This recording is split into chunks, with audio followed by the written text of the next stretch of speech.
And welcome back, ladies and gentlemen, to the Appalachian Podcast. I'm your host, Billy Riddle. Not with me today is our cantankerous co-host, Simon Winch, or the man who makes it possible to be the number one podcast in the German Baptist community, Amos Denton. They both are battling injury right now, so they couldn't make it. But we are here with Chip Slate from Being Libertarian at Students for Liberty, LibertyCon in Washington, D.C. Chip, what do you think? Well, good to be here, Billy. I can just picture Simon in my mind sitting on his back porch herding sheep up the hill, and Heather just really having to take over the reins, but I'm sure he's enjoying himself. There's no doubt. I called him on the way up the road before we left, and I said, "What are you doing?" Because he finally answered the phone. He said, "Oh, I'm out here on the chainsaw, cutting wood." I said, "Well, hold on a minute." I said, "You told us you were bedridden and you shouldn't be out there. Please tell me Amos's dumbass isn't out there doing it too." And he kind of laughed. He said, "No." He said, fortunately we didn't drag him out of it because he had I think he had some cartilage ripped from his rib, so he couldn't even sit down. That's why he couldn't make it up. So I said, "Please tell me he's not out there helping you cut wood." And he said, "No, the wives wouldn't let that happen. They can only let one of us get out here and mess things up." So they didn't come up here this year for LibertyCon, but we are up here, and this is kind of our first video podcast as well. So, Chip, you made that happen. Well, it was good to get with Sean Dominski, who's producing and doing all the magic behind the scenes. I've known him for years, just through the Liberty movement, and we've seen each other at conferences and got to know each other. It's good to have him on board, and I know we've been picking his brain, and he's been sort of educating us on this process, and his equipment is top-notch. I think Joe Rogan would be impressed with the setup we've got set up here. So thank you for doing this for us, Sean. Yeah, we look a lot more professional than we really are. This is something new here, and we were up here for this conference last year and we didn't have this set up obviously, but we had Simon and Amos, and it was just a whole different kind of go about it. And them not being up here kind of sucks, but we're going to make the best of it, and we have some great people coming on the show, and we're going to talk to some cool people. Our guest today, our first guest, is somebody y'all recognize. We've had him on the show before, Mike ter Maat and his lovely wife, Nancy. Mike, how did you drag her on here today? Is this something she normally does? I clubbed her over the head and dragged her several years ago back to the house with me, and it's been absolute bliss ever since. I keep her drugged out of her mind, so she doesn't actually know what's going on. Works better that way.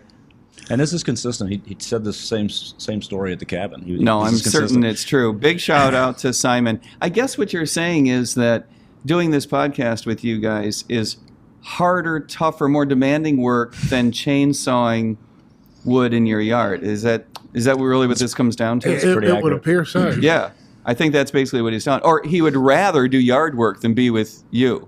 I think that's probably more along the lines of it. He's become rather frustrated with our constant MI6 comparisons and accusing him of being, still part loyal to the king, I guess is the best way to put it. And maybe that frustrates him just a bit. And this is how he doesn't blow his cover. He just slowly sticks in these jabs here and there to try and, put cracks in the foundation. And says, as mad as he gets about that, every time he sort of gets angry about it, then all of a sudden he brings in one of his friends and he's like, "Oh, he worked for a shadow agency I can't really tell you about." And it's like, come on, Simon, come on.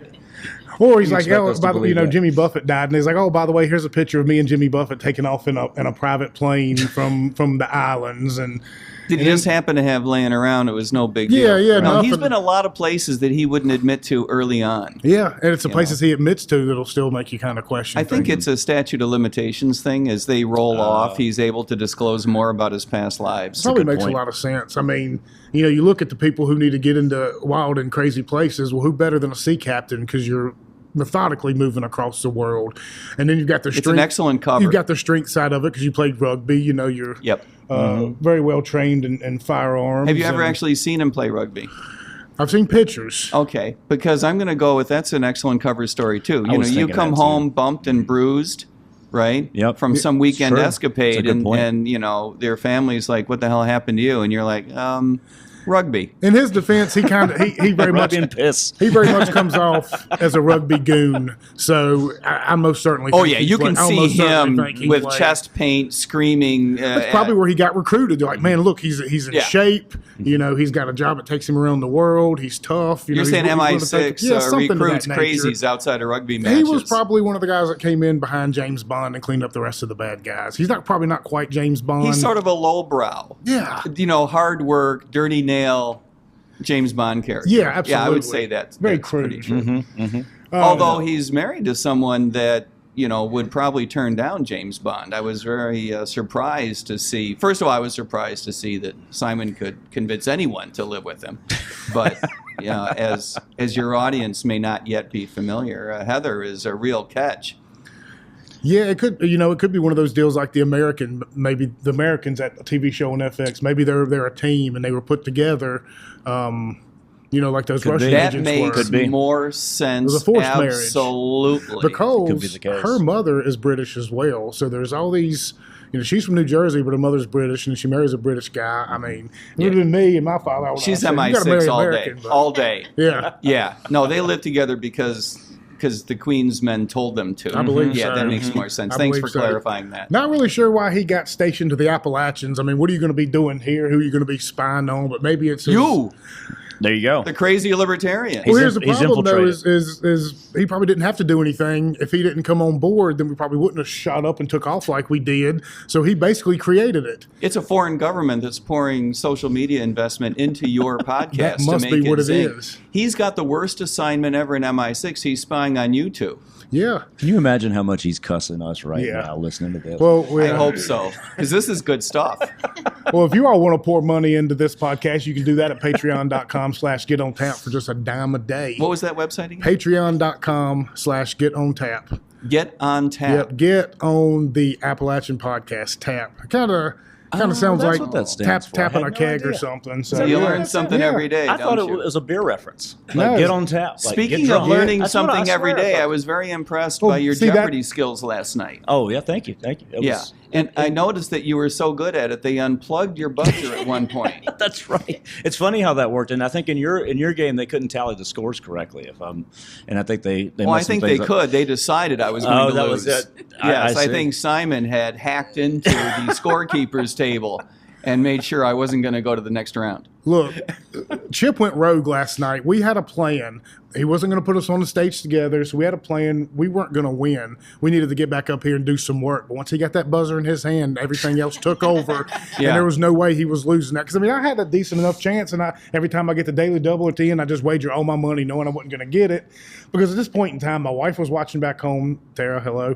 And I didn't want to completely embarrass myself. I thought maybe get one question right. I ended up getting a bunch right.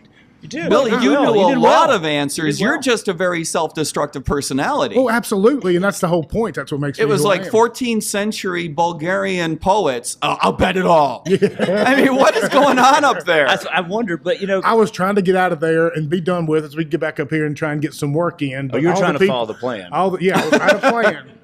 But all the people who were a part of that plan continued to go on and play and win. See, when and- you kept doing well, I think Brian was getting upset because you were, destroying the Appalachian motif. yeah, Yeah. nobody he was wants just Billy blowing to that win. out, right? It Right. undermines the whole With brand. that voice, and he's like nailing these damn things. Look, and I will say one thing too, and shout out to Brian Lambert, who's done a phenomenal job of coordinating a lot that's been going on here this weekend. Brian's a good friend. He's the one that brought Spike up to our cabin the first time, and we've kept in touch ever since. But I'm going to have to call him out a little bit here. The very first question, I buzzed in before he got done reading, correct? Yeah. All right. Yeah. He said, Apparently, he doesn't like that. well, he said, no, you got to wait to the end of the question. I said, okay, I got you. So I waited to the end. Then they let the girl in the middle buzz in and beat me, and she answered the question. Yeah. Now, later in the game, that same girl buzzed in way too early. Oh, yeah. And he said, all right, okay. he said, go ahead and just answer it then. No, but don't do it there's- again. There's different rules But for don't you, do it Billy. again. Yeah, I mean. But might I have went think a lot everybody different. knew that. I thought you going had a in. plan. I thought you were trying to lose. I was trying to answer one question, and it was the first question. Like, all right, here's my opportunity. Here's my And, opportunity. and then he just got all dramaed out and Right. decided I don't want to play anymore. Then he's like, all right, let's stick to the plan, Chip. Yeah, stick to the plan. I Well, hear you. speaking of which, one thing I did want to being up here and Brian and Spike, I did want to give my condolences out to Spike. He was supposed to be here this weekend, and he's not able to be.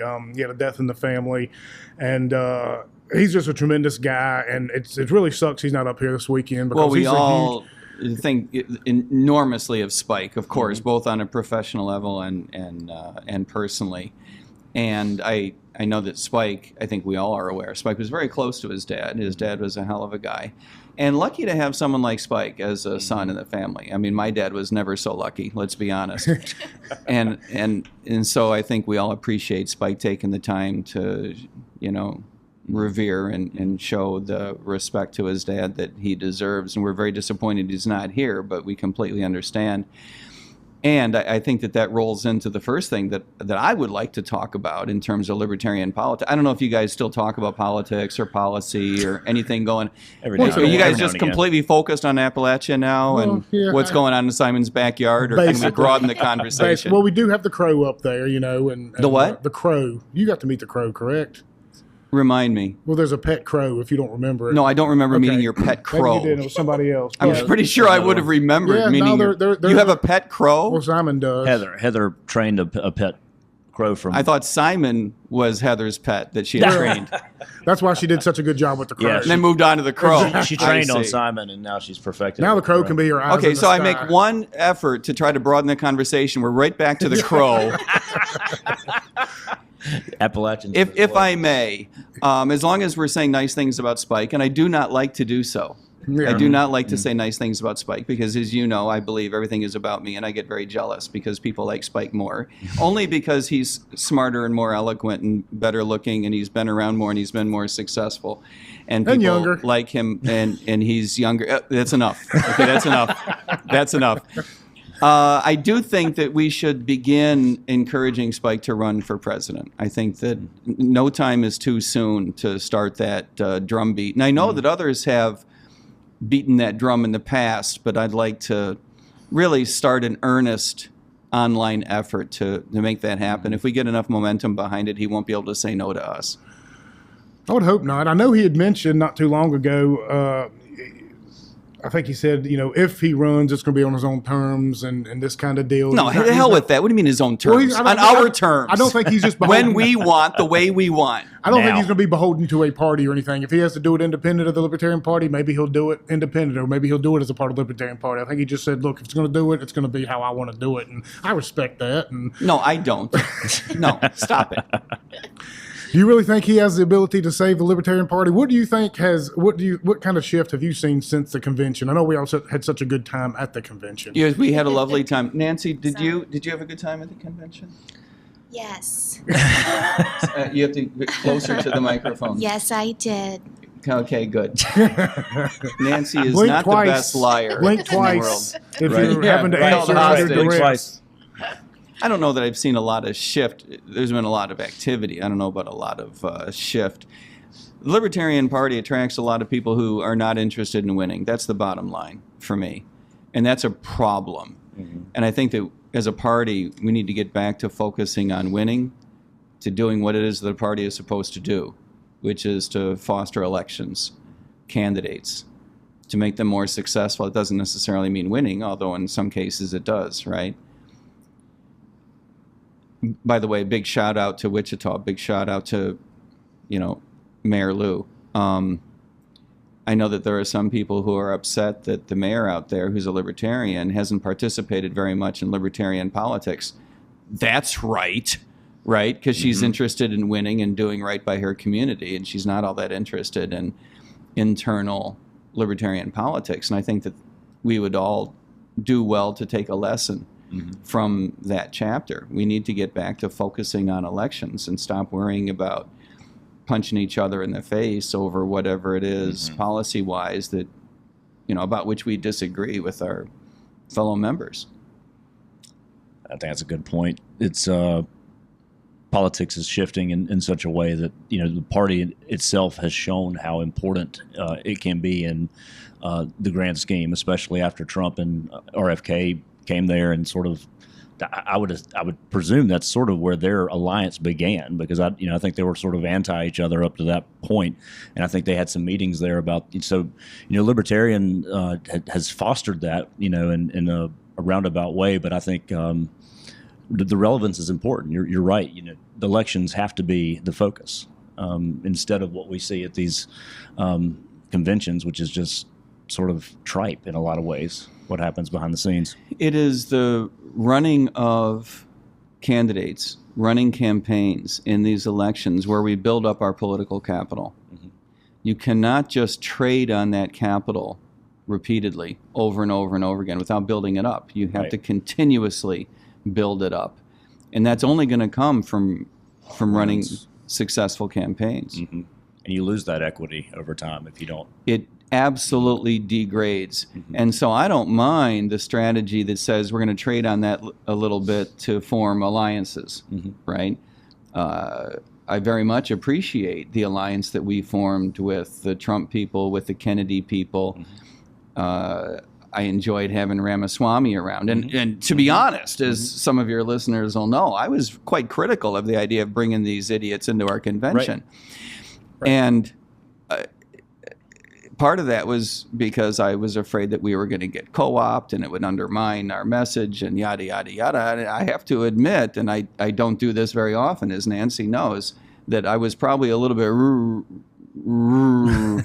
I was probably wrong about some of my deeper concerns. Right. It turned out pretty well in the grand scheme of things. Mm-hmm. Probably not everything is something I would have done. But it did turn out better than I thought it would. I need to give credit where credit is due. But the ability to do that, the ability to form an alliance, is because we had the political capital to trade. Mm-hmm. Right. But you have to build that up over time, and you cannot do that by forming alliances alone. You have to successfully run campaigns. And to be fair to you and folks who looked at it that way, I don't think anybody could have foreseen what Trump has actually done. I mean, he said a lot of things like he did the first time. There was no guarantee that was going to happen, but more than that has happened. Significantly more than that has happened. He's had a rollout of just the most political change I've seen in 3 weeks ever. I mean, when has there been such sweeping, quick change in politics? And that was only 9/11 in the wrong direction. Right, exactly. And that just speaks to what he had planned and, just sort of the vision that he has had for this. But again, who could have foreseen that given his history? So I don't think that was a bad take, honestly.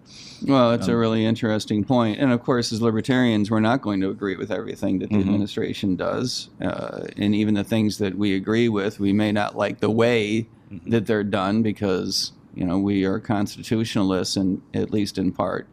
Some of us are a little bit more anarchistic than others, but we can debate our way through that. But you have to admit that the libertarian streak mm-hmm. in President Trump that we were all hoping for has come out a little bit in some mm-hmm. various ways. I think a lot of Americans would argue has popped out in some weird ways, but he gives us reason to be optimistic in some cases. The fact that DOGE exists, a department focused on actually shrinking the government, it's not just, before this, there was none of that. There wasn't even an idea of shrinking the government. It's just we tack on, we add bills, we pork things. And then now, though, it's a completely different world. I mean, it's amazing what's happened with it. I heard someone just the other week say, well, if Democrats had won, if there were another Biden administration or President Harris, they could have created a DOGE. Mm-hmm. Yeah, of course, right? Or 4 years ago, or 16 years, any time, step right up. I don't think that the Republicans were trying to hold you back in that sense. It's never been a part of the discussion, and now it's not just a part of the discussion. There's a damn department for it, and there are people actively looking to cut waste. And it's a wrecking crew. Right. It's not a bunch of accountants. That's right. And it's beautiful. I hope to just see it continue to blossom because it's just getting started. That's the crazy thing. We're into this 3 weeks and just it's the Bobs from Office Space. You're going out there and saying, what is it that you actually think? What is it that you actually do here? Right. And you got these guys losing their minds like, I'm a people person. I notice you've been missing a lot of work. Mm-hmm. I wouldn't say I've been missing it. Management material all day long. Absolutely. And these guys are going to get stuff wrong. Yeah. Right? We might as sure. well just admit that to ourselves Sure. right now. Procedurally, they're going to be like bulls in china shops. They're probably going to break a few laws. I'm not saying that's okay, right? But that's part of the package. Let's not be shocked. We need to be prepared to recognize that some of what they do or the ways they do it need to be corralled a little bit. But the attitude, never have you seen anyone with that attitude inside of an administration before, and that's what it is that we like. Yeah, I mean, need I it. guess it poses a question: is Trump the most libertarian president we've ever seen? I mean, I would say just by the simple fact that he has axed this many agencies in this short amount of time. I mean, what other president has removed that many? Well, my that old much? friend President Jackson, I thought had a libertarian streak that was very important. But We would keep it to our lifetimes. So for you, yours, our your lifetime. Yeah, I see, not just mine. You we can't can go to your exclude lifetime. Calvin We can go back Coolidge. to Roosevelt. Come on. You can't exclude Calvin Coolidge. He's the most libertarian. Yeah, we're bringing back some Jeopardy questions right now. I think is what you're doing. Who is Brian Lambright? Yeah, There you go. But no, in I mean- fairness to your question, clearly President Trump has more to work with, right? He's the first Republican to follow the Biden administration, which was arguably the most leftist since the Obama administration. Right. These folks went off the ranch. President Obama, to give him the credit that he's due, a constitutional law professor from the University of Chicago, which, by the way, breaks my heart as a big fan of the University of Chicago, says during his first administration, I just don't have the authority to unilaterally make up my mind on how we ought to handle immigration, and goes ahead and does it anyway. Okay, if you support that, you have now turned in the card that would have allowed you to play that when President Trump decides unilaterally to do some things differently. That's right. Because I would argue that what President Trump has done is more in line with the law in terms of immigration than what Obama did after Obama delivered the lecture about how he couldn't. So I think that Trump has a lot more to work with. If you just did nothing but followed the Constitution, you would look like the most libertarian president ever. Yeah. It's true.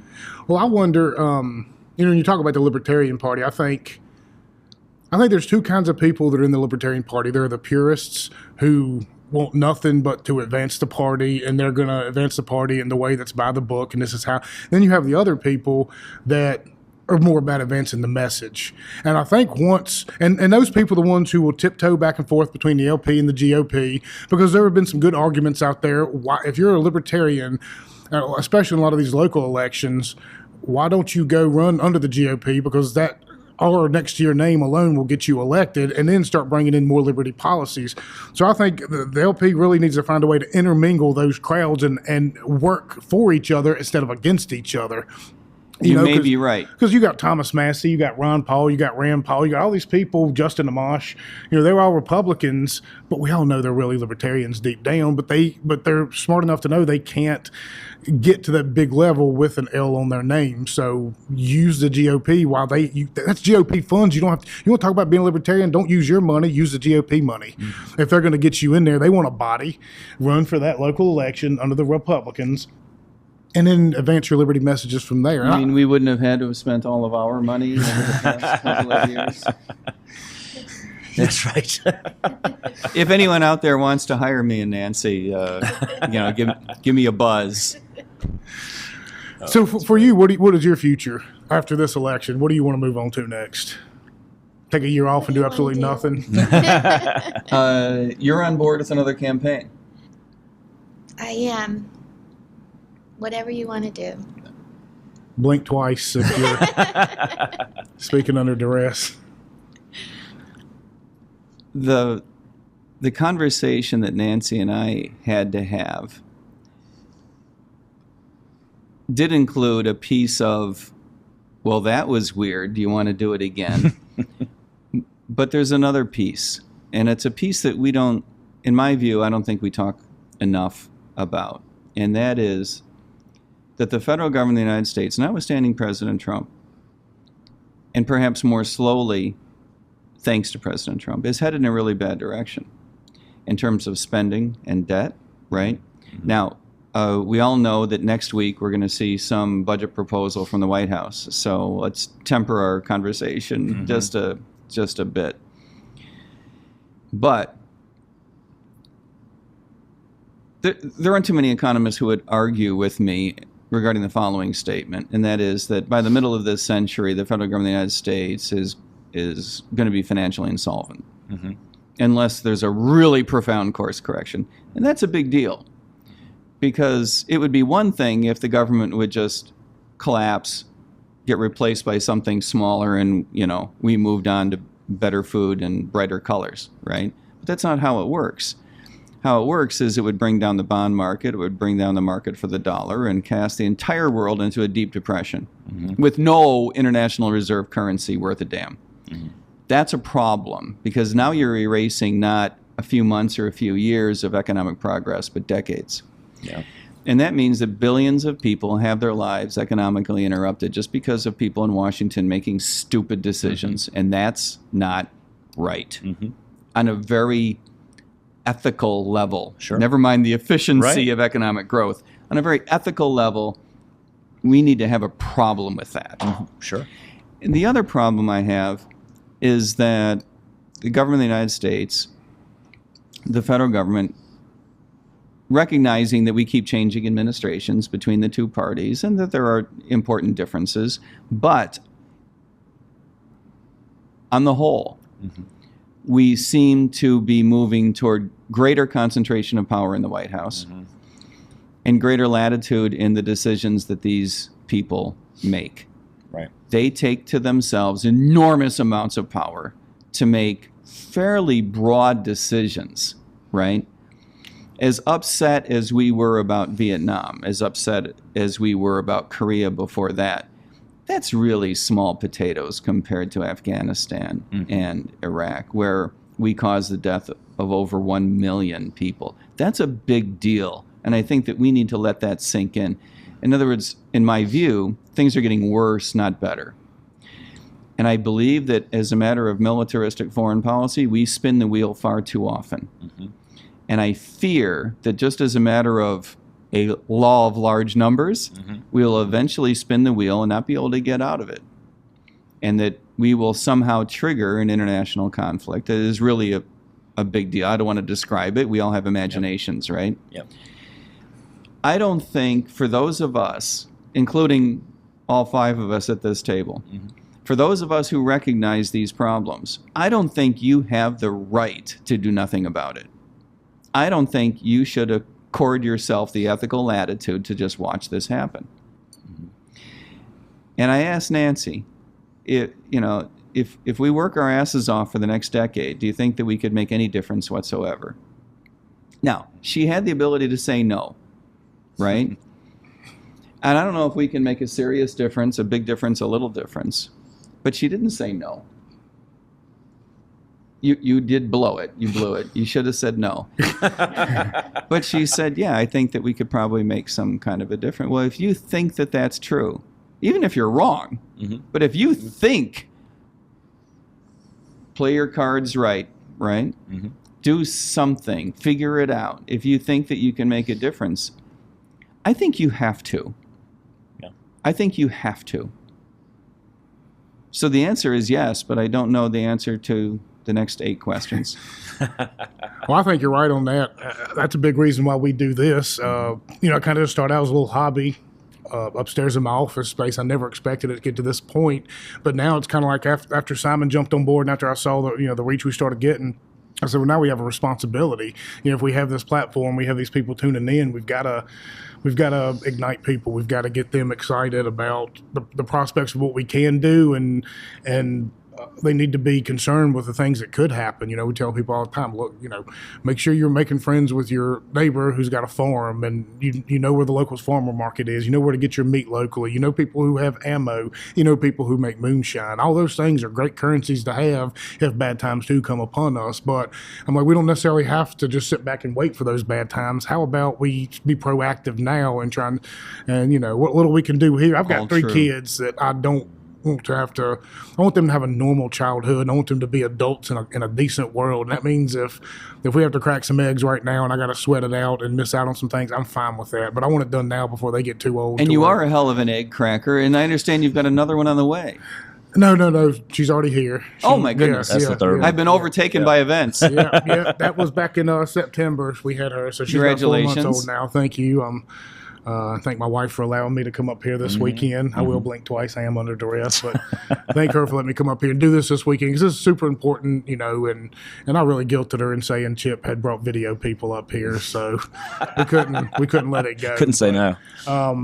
Yeah, I got 3 now, and I look at them, and maybe 7 years ago before I had my first, I could be a little more anarchist, and I could be a little more behind my ideologies because I'm the only one really with consequence. But now when I've got children, I got to start thinking, okay, well, this idealistic world that I'm looking at doesn't really seem like a reality because I see all these other people over here who the thought of self-governing just causes them to go into a PTSD spin. Yes. Like, and these people are so reliant on the nanny state. They're so reliant on Big Brother that, it's always, how's the saying go, it's easier to fool somebody than convince them that they've been fooled. So I'm sitting there thinking, okay, well, now I've got to take some of the things I believe. I got to start coming back a little bit and saying, okay, we got to form more alliances here. We got to figure out better ways to diplomatically tear this down because going and screaming we should be tax-free anarchist society is not going to work anymore. And I've got children. I've got things at stake now. Well, nothing will make you more practical and realist than when you have kids.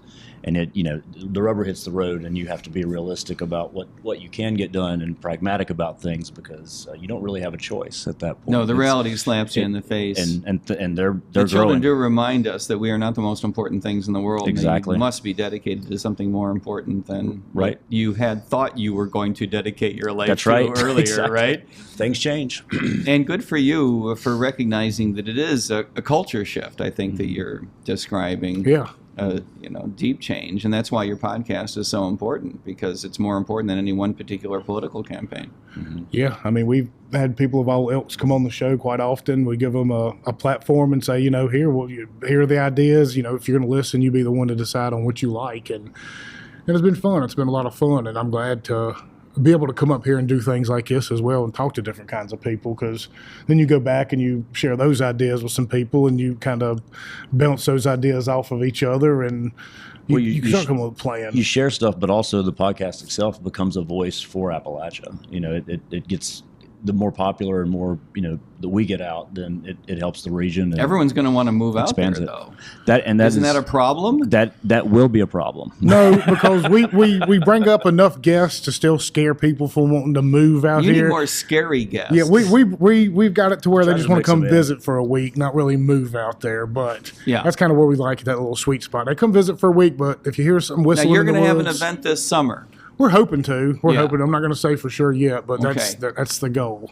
That's the goal, having a big... Well, that's my goal as well. I'm looking forward to coming out there. No, I understand that there's a cannon that your best guests get to fire off. I've obviously never reached that top echelon, but I want to fire off the cannon. Yeah, we're going to make sure that happens the next time you come up. We can't give you everything in one trip. Then you go to Disney, ride every single ride, then you're bored the rest of the day. See, I did get we brought you the Jamaican food truck. Yeah, you got chicken last time I was out there. Yeah, now that was worth the trip. Holy mac, Nancy! What's it called? The Countryman.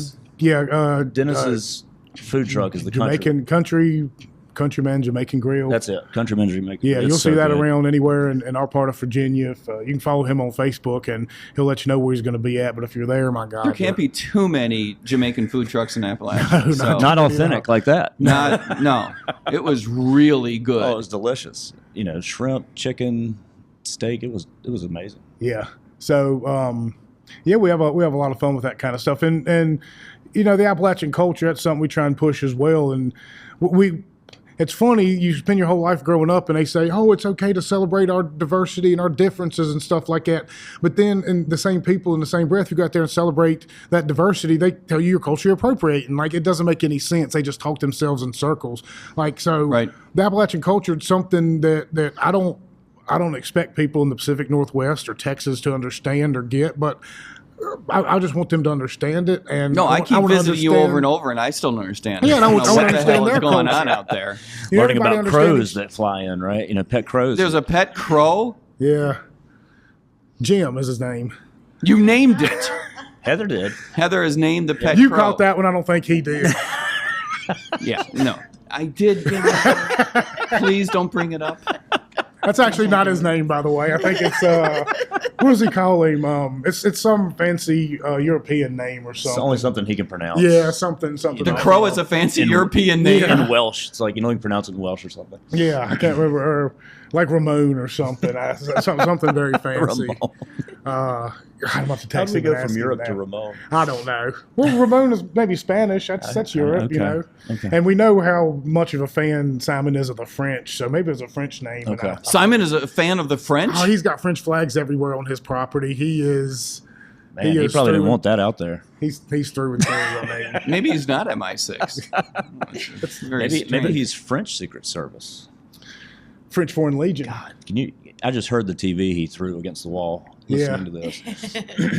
Threatening to kill me when I get home. Yeah, it's all right. He should have come up here, I guess, to It's his defend fault. himself. Yeah, that's I don't right. I know. It's own think fault. Simon is probably in the Mossad. Oh, that's a good. It's very. call. I mean, look, the sky's really the limit with him. With his stories, like I said, my favorite of him is when we had Chris Hodges on, who's the founder of Floyd Fest, was this really big music festival, but one of the most recognizable in the entire region. And Simon starts talking about this random South African musician that nobody in the world has ever heard of. And Chris is like, oh man, I had him at my very first festival back. And all of a sudden, I'm just like, did you research that, Simon? Did you look up the set list from the very first show and just pick this Obscure band. random South African name? If you've got Appalachian podcast guests who are bonding over South African music, something has gone culturally amiss. Like, We've turned it on its head. yeah, that's a weird thing. So are we all taking this podcast down to the Department of Education later on and to interview maybe some Democratic congresspersons We would That's not a love bad to. idea. We chasing have, the door, trying to knock down the barricaded door? We don't have very good luck getting progressives and Democrats to come on our show. I can't We've had a imagine. few of them. We've had a few We of them. can give a camera to Sean, let him take off out there. That might not be a bad idea. How bad do you feel for that security guard who is guarding the Oh, that Department was of something else. Education My gosh. door? Yeah, he was just kind of Maxine? standing there. Yeah. God, that I was saw awful. one comment she made. It was so funny. She, and it was the most ironic thing I've ever seen. She was standing there. It might have been her or somebody. It was a black lady. I couldn't tell if it was Maxine Waters or not. But they were standing there screaming at the guard, saying something to the nature of, "We are Congress. We are not a bunch of thugs and criminals standing out here on the street." I was like, I'm sorry, No, that's a distinction that's exactly without what a you. difference. Yeah. No, Her you tongue are. was just pressing that cheek hard there. That was, God Almighty! Yeah. No, they are a bunch of. Chip and I actually got to go get a tour of the Capitol the other day, a personal tour, which was really, really Really? neat. Yes, got to pass all those poor schlebs that are having to get in the line and listen to somebody talk and stuff. Nancy Mace's press secretary is a big fan of being libertarian and reached out on Instagram and offered Get us to out come of over. town. Yeah, and he's just a superstar of a kid. I say kid, but he took us for a tour and we got to see him actually voting. And got to go in the gallery there and look at all just That's kind of fun. see Ilhan Omar and AOC just gabbing and Yeah, it was- they're it's just wild to clearly see, buds. And how much fun would it have been to see either those two or Maxine carried off by DC police? Exactly. If, Metro PD, I think, was the next option. Nancy, you pointed that out to me yesterday. That security guard is about to call the police because he appeared to be there by himself. And that's an uncomfortable situation, no Sure matter it how is. dingalingish the 25 people in front of you are It's who a are mob. Of course it is. I would not have blamed him one bit if he had called Metro PD Oh, not at all. and said, I got some crazies here. Some of them claim to be congresspersons and some of them may be, but I can't have, my bosses are at work here. We can't have them just ransacking the building because they're in a bad mood. You're going to have to help me move these people off the damn sidewalk. I would have been okay with that. And just the imagery of seeing Maxine carried away by Oh, yeah. a couple of Metro PDs, that How did it resolve? Did they just leave? I think eventually they did, but he I think showed, her wig blew off, and Oh, God. she went chasing it down the road, and everybody just followed behind her because they really can't see how far their head stuck up her hind end, so they kind of got to go where she goes, and that was the end of it. She does seem to be the ringleader. Yeah. Oh, yeah. Just, I mean, look, I got no respect for that woman. She goes on TV and shouts up and down about decorum and being a decent human being, and then turns around and says, if you see these people out in public, shame them, surround them. And I'm just like, I think that's you're foul. inciting mob, is like a mob foul. mentality, and you turn around saying it's, so she's just a grifter, and We wouldn't even do that to her. And No. politically, I think she is just She's off the bad for rails. America. But well, because somebody like her will never leave the confines or the comfort of her safe zone. You'll never find her out in Appalachia griping and complaining, because she will get the. She's not getting the She's jerk not going to chicken. get. That's exactly She right. wouldn't get a mob around here, but she would get booed, and people would be hurling insults at her. It wouldn't be as nasty as what her people do to conservatives in those Right. bigger cities. I promise Right. you that. It would be Right. intimidating, no less, but it would be very quiet, a quiet intimidation. I'll tell you one thing I noticed at the Capitol is the amount of police presence now there is I bet. insane. I bet. Yeah. I mean, it wasn't a lot. It was over the top. On every corner of every block, and then when I was walking between blocks, there was a moving officer between.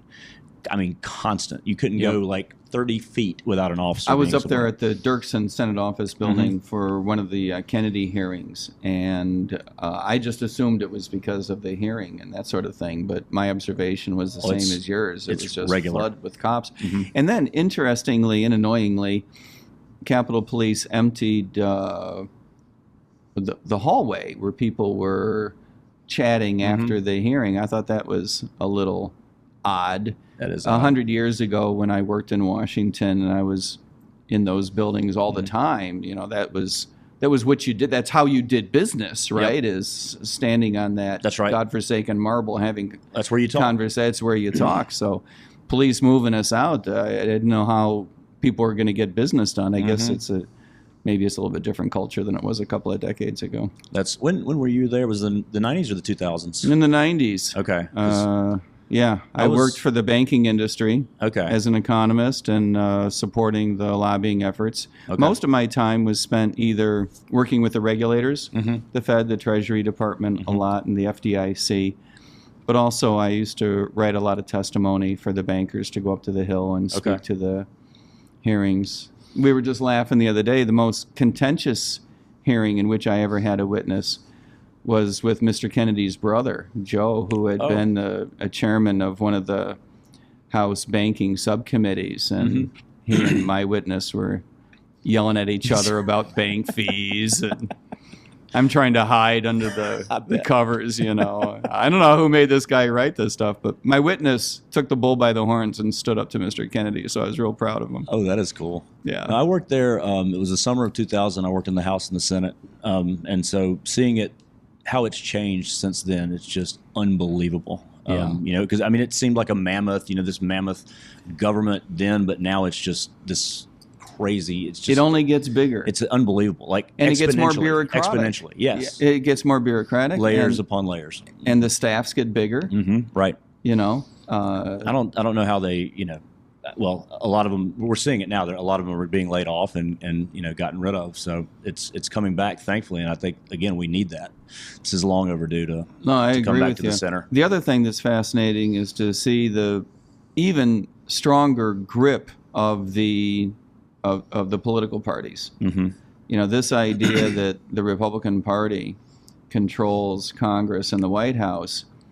Back in the day, you go back 20 and 30 years, you go back to the Nixon administration, for example, or soon thereafter, the party wasn't as powerful. There was always some tension between, say, Democrats in the White House, Democrats on the Hill, Republicans in the White House, Republicans on the Hill.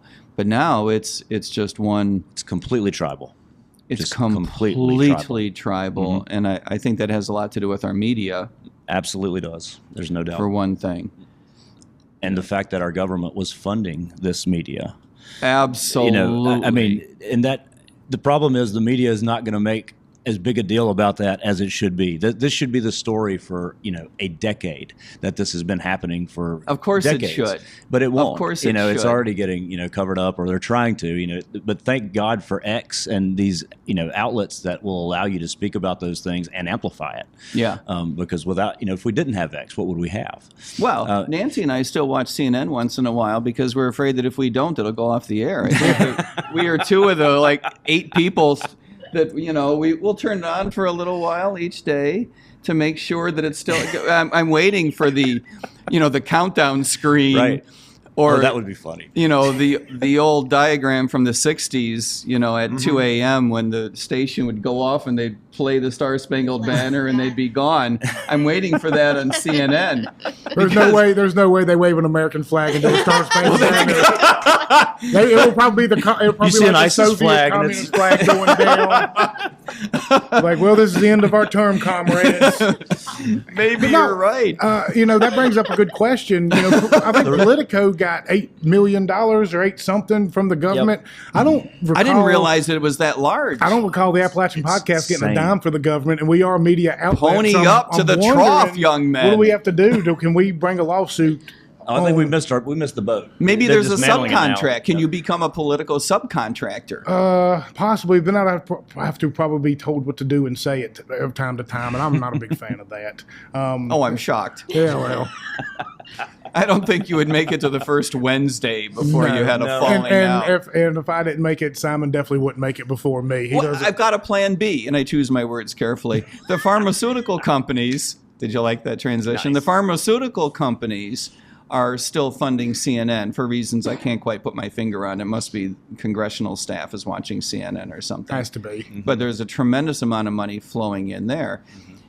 There's I don't know if I want to call it a scandal because it's not as though people don't recognize it, but there needs to be a more robust conversation about allowing these political interests, right, to control these media channels in a way that we don't talk about. We're not having that conversation in the public, in my view, in the way that we should, right? When you see these pharmaceutical companies propping up CNN, where there's only 7 people watching, that's because Nancy and I turn it on for a half an hour every day. And an airport. And the airports, that's right, they force us at DCA to watch it. When you have all this money supporting this media channel, and then that same channel tells you have to wear a mask, you have to get vaccinated, you have to get your kids vaccinated, right? Sure. And we're just supposed to pretend like that's an acceptable way to do business. A lot of libertarians aren't happy with every single thing that has come out of Mr. Kennedy's mouth. But I got to tell you, when he gets pissed off about the pharmaceutical companies controlling the media and controlling the conversation about the corrupt relationships with federal employees, not just Anthony Fauci, but probably primarily, he's right. 100%. He's absolutely right. And I hope he does something. I hope he gets confirmed, and I hope that he is able Me to too. take those. Me too. The advertisements need to come off. I don't want my kids hearing all these side effects, for one thing. I mean, if for no other reason, that doesn't need to be on there. But the funneling of money is I want the parents disturbing. to hear the side effects. We don't have the research that shows what the vaccine side effects are.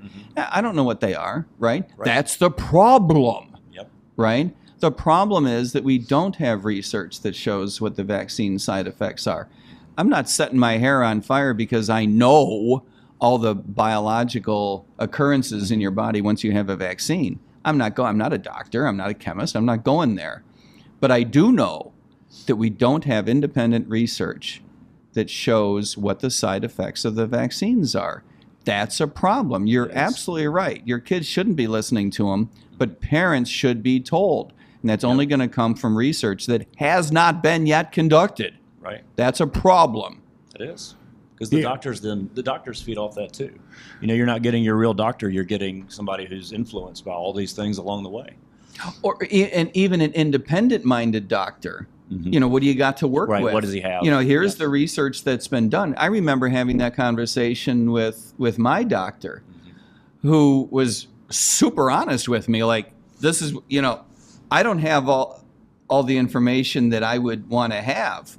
So the two of us are like, well, you're 59, you're no spring chicken, and you had a lung infection last year, and I gave him a hard time, and we kibitzed about it for months. And what a good doctor that he acknowledged he didn't have enough data to give you an answer on something. Because Right. I don't know many that would acknowledge that. Right. Doctors aren't normal to say, Right. I'm wrong. And then or, he "I had don't have he did eventually come up with an opinion, right? Mhm. But he was good in the beginning to admit that we just no matter how I advise you, Right. right? It's a bit of a crapshoot. Mm-hmm. We don't know what the disease is going to do. We don't know what the vaccine is going to do. We don't know what you're going to do. Right. Who knows? Mm-hmm. So Yeah, I think when it comes to Kennedy, I see all these people screeching, I don't like him on his 2A stuff. I'm like, he is never going to be nowhere near the Second Amendment stuff. at let's- HHS, let's we're not take- asking let's- his opinion. Let's take, well, Democrats did say that that guns are a health concern, or I'm sure they'll come up with some nonsense. But no, seriously, take the win when you can get it. Yeah, he sucks on some other things. He's not going to be part of what he sucks at. He's going to be part of what he's good at. That's how you compromise. That's how the world is supposed to be. That's how you put together. You don't want a bunch of people, yes sir, echo chamber, all down the line of Trump loyalists in every single position. You want people who came from other places that think outside those boxes to be able to keep him in check. Well, That is well said. Exclusive of the politics, he at this moment in time is exactly who needs to be in that exact department. Right now, he needs to be in there to do exactly what he says he's going to do.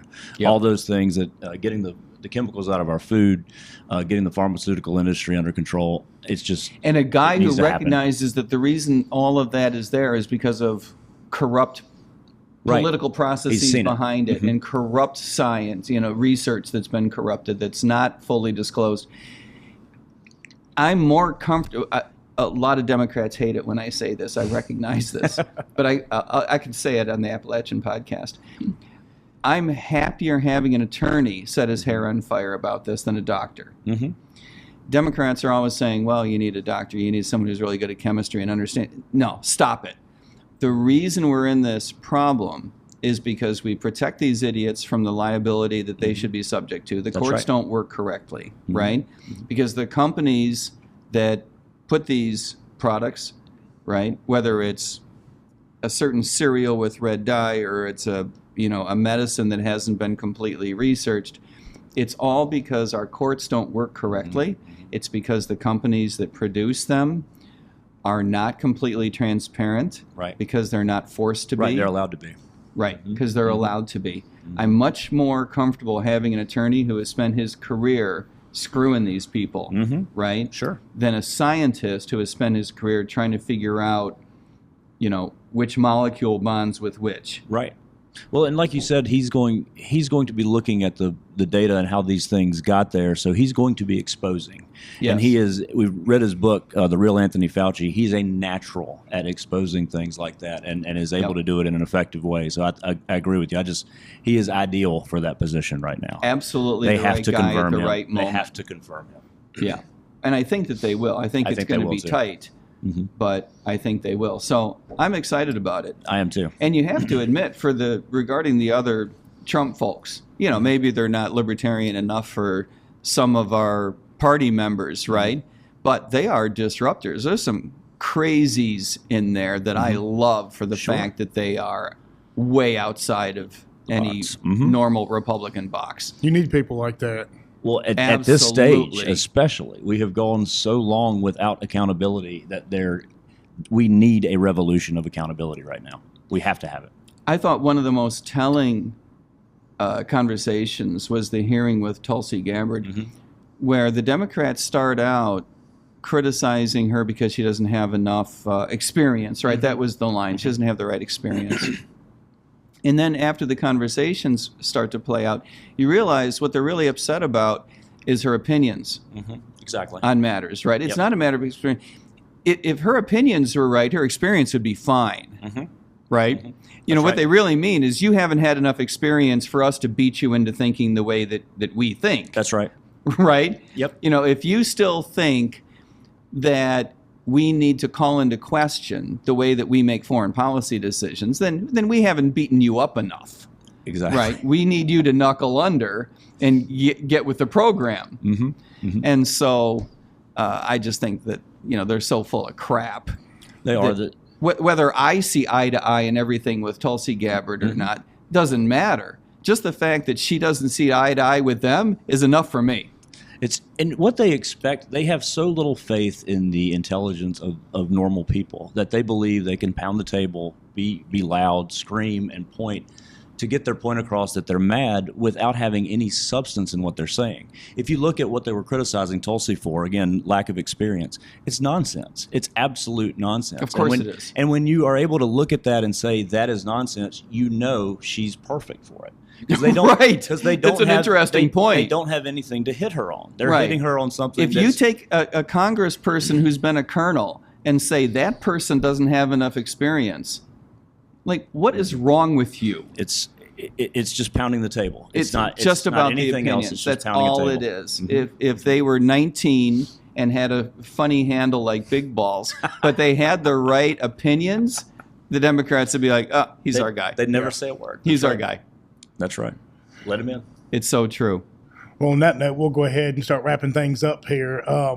I did want to say one more thing about the Capitol tour. It was just, as an average person, if you get an opportunity to just go reach out maybe to your congressman and say, hey, can I just get the private tour and go try and do it that way and see if, because it's for somebody like me, like I feel like I got to take a shower every time I come to DC. Like, this place isn't real. It's really not. Like, everybody walking around here and every restaurant you go to or walking down the street, they're robots. They're just going through the motions. Like, it's the same people with the same conversations in every restaurant. Like, I feel like eventually they're all going to start looking at me and walking and chasing me down the street. It's such a weird city, but at the same time it starts like sucking you in. You're kind of like, oh yeah, I could sit up here and eat at these fancy restaurants and make a little bit of money doing it. Yeah, but this place is not for somebody like me. I can only stay here for a couple of days. But going to the Capitol and getting that tour, and actually going in there and sitting, on the floor or up in the balcony of the floor and just watching them go to work down there, it's something every American should do. You should go down there and watch people in action destroying your life firsthand. No matter what the vote is, it's not going to be working out in our favor, most likely. So just get an idea of what goes on. It's not like it is on TV very often. Well, while that it's sound advice, there's also an old saying, if you like laws and sausage, don't watch either being made.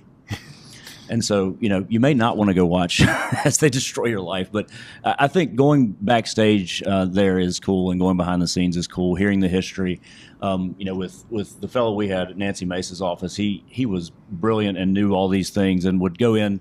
He knew to go in and talk to the little attendants who were already there and would ask them, and he'd say, so, if you could give my folks one really cool fact about this place, what would it be? And so we got to hear about that. And the history is just amazing. There's so many things that you wouldn't know or, might have heard in the past and now reminded about. But it's crazy to see where we've come from in these several centuries now.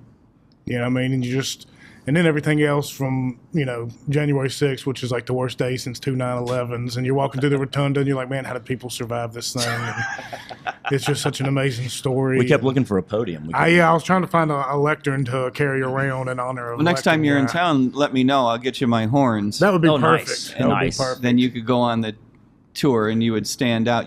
Billy, to your point, I think you're really onto something. It's the culture of DC is very different from other places. Maybe not other capitals around the world, but certainly from other cities in the United States. Everything here is about politics, of course. It's a one industry city. There's no question about that. And so everything revolves around whom you know, right? It's all about relationships and whether or not you fit in. So naturally, there is groupthink, and there's only two teams, right? So everything is about thinking like this group or thinking about that group. Someone like you could not fit in. Not in 17 lifetimes. No. I'm proud of that, too. I'm happy with that. But. Yeah, well, I don't know if you need to be proud of it. You are a bit of a freak show, and we love you, even if no one else does. You're our freak show, Billy. You're our freak show. I can live with that. But it makes the point that someone who is an outsider, someone who hasn't spent the last 10 years inside of one of those parties, someone who hasn't spent the last 10 years inside of the White House, for example, or inside of Congress, someone who doesn't fit in. It's the only way that they can bring change, because otherwise they're held back by all of these relationships. That's right. And I think that it speaks volumes to the value of having Trump out of office for those 4 years, right? Thinking about, it's like we always say, when your friend's, sister-in-law says something nasty to you at some dinner party, and it's like, oh, I really should have said something, I should have said this or that. You get home and you're all frustrated. Oh, I should have put him in there. Well, that's what he's been doing for 4 years. That's right. Right? Oh, if I had realized how things work, right? Like, why was I as nice as I was to those idiots? That's right. Right? Well, and when Trump was elected, you knew it was either one of two things was going to take place. Either you're going to have this diabolical, crazy guy who's just going to destroy everything, or you're going to have this measured person who learned from the first term. Right. And if he learned from that first term, he could be dangerously fun. And now you've got both. You've got a crazy guy who learned from That's his exactly first term right. That's exactly how to right. really set his hair on fire. Right. And he had a plan. I mean, he's got this, incredible plan of instituting things and changing things up. So we're in for a ride. We're in for a big ride here. Yeah. And he will do things that we as libertarians don't like. There's There's no no doubt. question about that. There's no doubt. We will be set our hair on. And the Republicans don't like too. There's no doubt. They're going to be It's going to be interesting to see what those cracking issues eggs are. on each other's heads. But they're going to come up. Yep. On that note, Mike, where can they find you at? MikeTerMaat.com, there we go. the usual place. Yeah, you can go to Twitter. We're launching. This will sound weird. We're going to be launching an account on Truth Social. Oh, cool. We're going to be launching an account on a place I've never been in before. I've been in all the other channels. I've never been in this one, but I understand it's called Blue Sky. Oof. Oh boy. Yeah, Right? It's a Democratic channel. Is that right? Well, it's we're a lot of people. You that- seem to know a lot about it. You have I an account I there? don't know nothing about it, but I have. Are you the favorite? Are you the darling there? You've got 100,000 followers? Quite a few people have said that is the place that that people who make up like the last letter in the LGBTQA plus they go there to hang out to justify. Well, I'll be the plus. the child trafficking. I'll be the thing. plus asterisk. There you go. I'll be the asterisk in that. We're going to open a Blue Sky account. I don't know how that's going to go, right? Well, it'll be. I would like to hear somebody who has it for a while and actually uses it. I'd like to hear their experience because I don't know anything about it. I've just heard things, but I want to know. Me too. What it's actually like. And I figure the only way that we're really going to learn is if we do it. And so we're going to open a Truth Social account and a Blue Sky account. We're doing a podcast with John at Big John at Free for All at Grumblings Media called Liberty Lens. We do a little analysis every week. So that's very exciting. We've been very supportive of Mr. Kennedy's people and his campaign to secure a nomination. So it's been a very busy. Strangely, it's been a very busy time lately. Yeah. Sounds exciting too. Where can they find you at, Chip? The usual places, beinglibertarian.com. More so on the social media, Twitter, Facebook, Instagram, Being Libertarian. Look for us there. Same for us. Yep. We're at the Appalachian Podcast on all your major media, appalachianpodcast.org to listen to the shows or on your favorite app.